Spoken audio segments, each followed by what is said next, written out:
আজই ডাউনলোড করুন আর এনজয় করুন আপনার পছন্দের শো। বাবা, কেমন লাগছে আমাকে দেখতে? একটা সময় ছিল কুসুম, যখন ম্যাডাম তোর মুখও দেখতে চাইতেন না, অথচ আজ দেখ তুই ম্যাডামের শাড়ি আর গয়না পরছিস। সময় কত তাড়াতাড়ি পাল্টে যায় বলতো।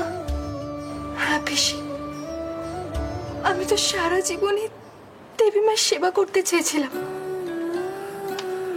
কিন্তু আমায় যে এবার এই বাড়ি ছেড়ে চলে যেতে হবে।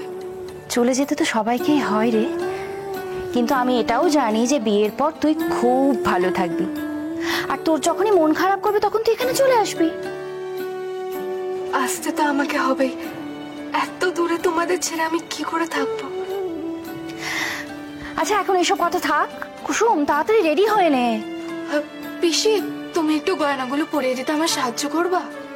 না, পারবো না। ম্যাডাম এই গয়না ছোঁয়ার অনুমতি শুধুমাত্র তোকেই দিয়েছেন, আমি তো ছুতে পারবো না।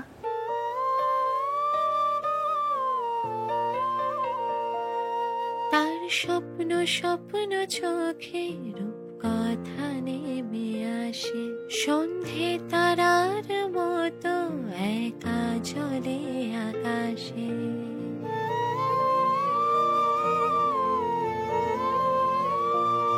তার গান শুনে ঝোড়াকে গুনগুন করে বাতাসে, সেই রূপ কথারই মতো সবাইকে ভালোবাসে। মেঘ সরিয়ে রোদ উঠাবে এসে, সবারই মনে ফুল ফোটাবে সে। চাঁদ উঠেছে, ফুল ফুটেছে কদম তলায় কে, মেঘ সরিয়ে আসছে দেখো কুসুম নামের মেয়ে। দেখি হাত দে।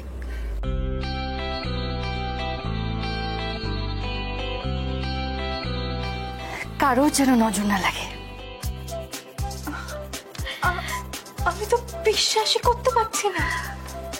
কি সেটা আমি? এটা সত্যি আমি? পিসি, একবার বাবাকে দেখিয়ে আসি। শিগগিরই যা।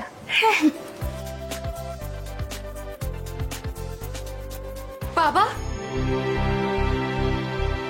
কেমন লাগছে আমাকে দেখতে?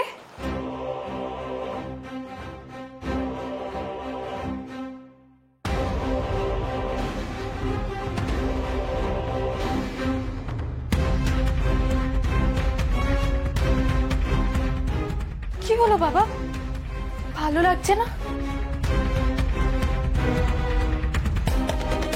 কুসুম, আমি তো প্রথমে তোকে চিনতেই পারিনি। আমি ভাবলাম কোনো রাজকুমারী আমাকে বাবা বলে ডাকছে।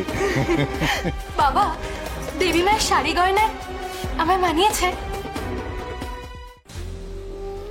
তুই তো তারই ছায়া হতে চেয়েছিলি, আর আজ দেখ তুই হয়েও গেছিস। তোকে পুরো তার মতো দেখাচ্ছে। আচ্ছা কুসুম, এবার চল, ওদিকে সবাই অপেক্ষা করছে।